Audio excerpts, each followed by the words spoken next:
Migration in my country, most of them, Mr. President, they were treated in such a manner because they are using green passport. Sometimes,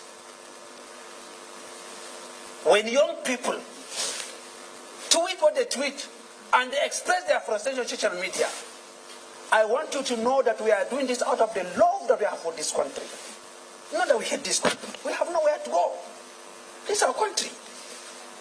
This is an orphan without a father, without a mother, without a godfather, recognized by the president for his work and presented to serve. Most of these young people who are leaving the country, Mr. President telling them, come back.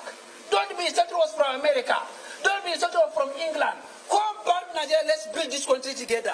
And that's Mr. President nominated him to come back home and not for this country.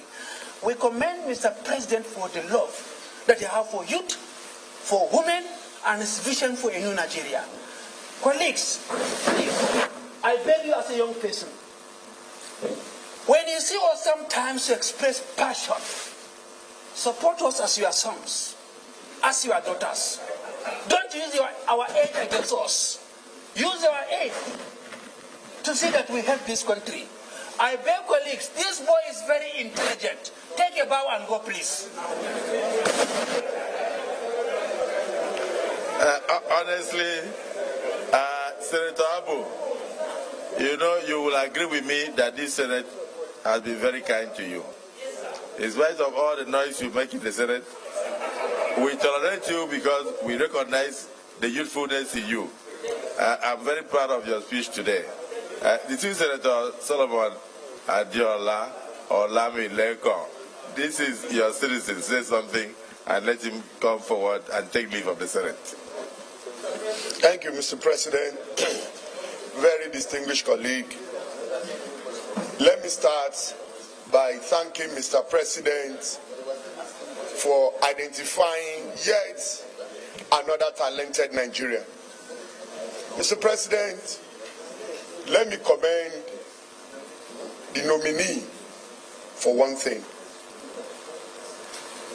For the fact that he admitted that yes, that tweet emanated from him, and the intention surrounding that tweet was not in any way to disparage or destroy Nigeria as a country, but out of sheer frustration that he encountered in the Chinese embassy. The only area that I strongly believe he will have added to this is sharing his experience in the Chinese embassy with Nigerians, so that he will give us a platform for us as a government to call on the Chinese embassy to ask why Nigerians is being treated this way. Yes, sir. But for hiding that and tweeting out of sheer frustration is one area that I am not in support of. But Mr. President, distinguished colleague, Bosun Tijani standing before us in Nigeria, an IT guru, somebody in his opening remarks has shown how technology can be used to improve our economy. An economist by academics, an IT guru by profession. Mr. President, distinguished colleague, you will quite agree with me that a country that is not fintech compliance at this time and age should know that he is yet to overcome many challenges that is confronting that nation. Asiwaju Bola Ahmed Tinubu, the President of the Federal Republic of Nigeria, someone that Nigeria never in Nigeria. Some of my own children and some of what sort of checks are done by at the Nigerian Senate when they confirm appointees and the media question for another day. Until we ask the right questions, these morons will continue to take us for granted. Mr. President, sir. Mr. President, I want to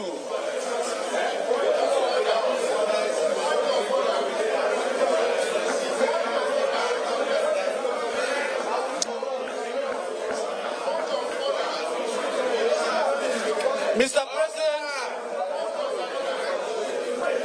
like I said earlier,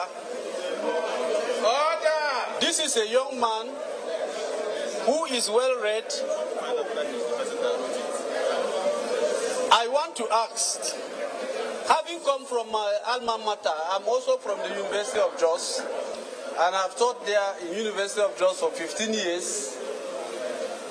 I find it very difficult to believe that a graduate of University of Jos will write this on the personality of the Nigerian Senate.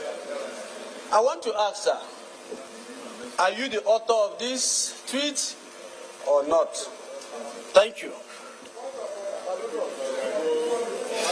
Well, the Senate leader. Mr. President, very distinguished colleagues, I have a perspective to share with our distinguished colleagues. And I have a perspective to share with Nigerians, especially those among our youth who in the last 48 hours, since the name of Dr. Bosun Tijani was sent to this hallowed chamber as a ministerial nominee. Our youth are divided on this matter. There are some who are supporting him. There are some who are also sharing other tweets from him similar to those that have been read out here. The truth about it is, beyond these two tweet messages, there are some other ones being shared online. And what is the underlying thing here? And what is the perspective that I want to share? Consider the dates of these tweets and recall the events that took place in Nigeria. Some of my own children and some of our own children were all part of these tweets. Standing before us, sir, is an NSAS protester, if you can so classify him. That is the truth about it. My own daughter, who was not born in Nigeria, I didn't hide my family in the US. I didn't take my family out of Nigeria after I came to public service. I was in the US doing my master's degree. I was there practicing as an attorney when I gave birth to my own children. So they were not born here. But when my daughter was done schooling, she told me she wanted to come to Nigeria for her national service, and I was very glad. My daughter joined the NSAS protests. Around the same time, all these tweets were going on. Very many of our own children asked us questions. Mr. President, I need your protection. All I'm trying to do is share a perspective.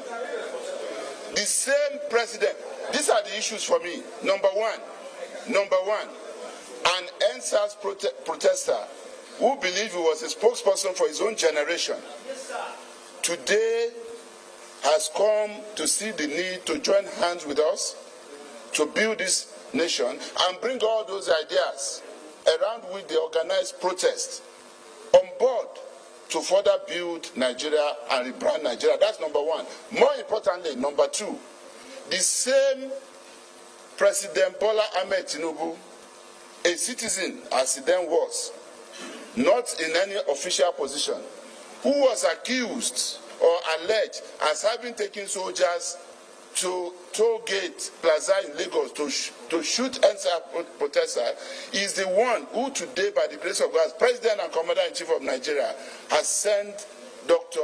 Bosun Tijani as a nominee to this chamber, because he also believes that they have something to offer. So let's look at it from all these perspectives and know that this man standing before us did what any of our children could have done. At that point, based on their own understanding of what's going on, he portrayed a scenario of how most of the people he was struggling to help were being arrested by the police because they had laptops in their bags, not because they were criminals. Let us remember what happened in this country. We need to move on with this generation. We need to put this behind us. So, of course, if he said anything that he shouldn't have said, he's here to apologize. That's not the problem. But let's take it beyond that and be less emotional about this issue. But we must protect the integrity of this institution. I agree, with our colleagues who are saying this. And our own youth must also learn from this, that even in the face of anger or protest, you must mind the language that you use. Thank you so much, Mr. President. Well, let me, just before I listen to any other thing, let me point out the distinguished leader of the Senate, that even if it was that your child that came before us here, that child will still face the same question. The questions being asked are not, nobody, I don't think any of them has ever met him.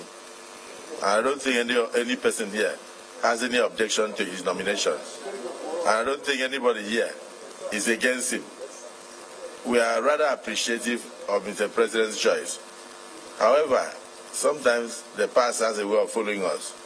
And I think we can make progress. I will give you an example.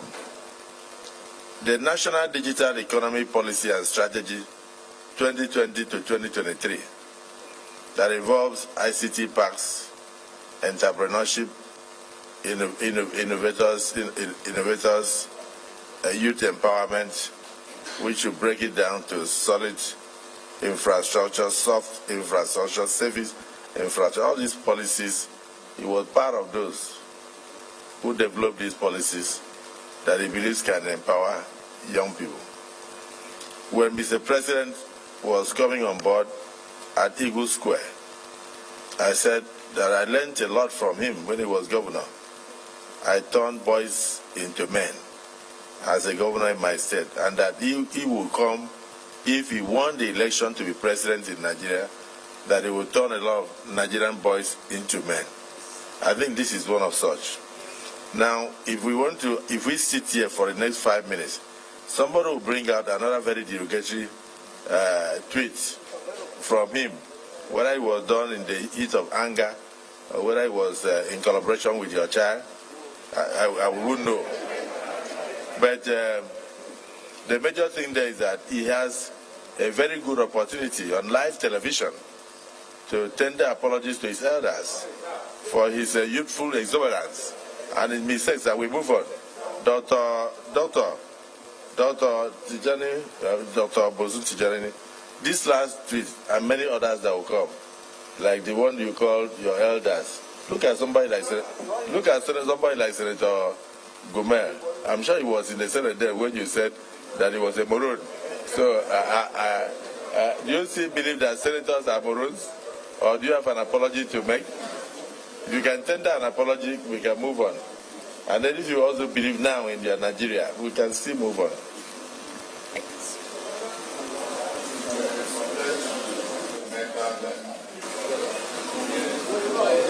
Your Excellency, Senate President, and also distinguished senators. Distinguished senators. I was raised properly as a Yoruba boy, both in Agege and Abeokuta, so I do understand that we're not meant to disrespect our elders, and that's not the training that we're given. My father probably won't be proud of me for all these allegations, but one thing he'll be proud of as well is that the passion that led me to those mistakes has also given me the opportunity to contribute to the development of this country. So I want to profusely apologize to everyone in this hall, including anyone anywhere in Nigeria that may have been offended about everything I said.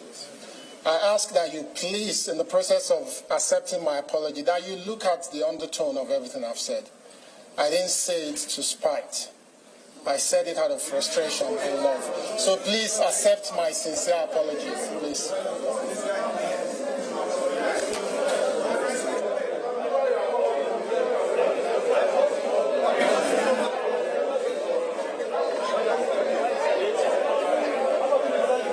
Distinguished senators,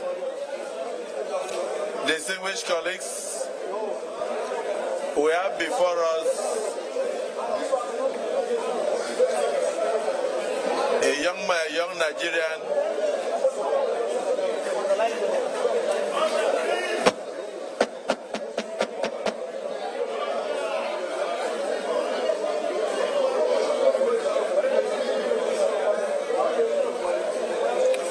Senator.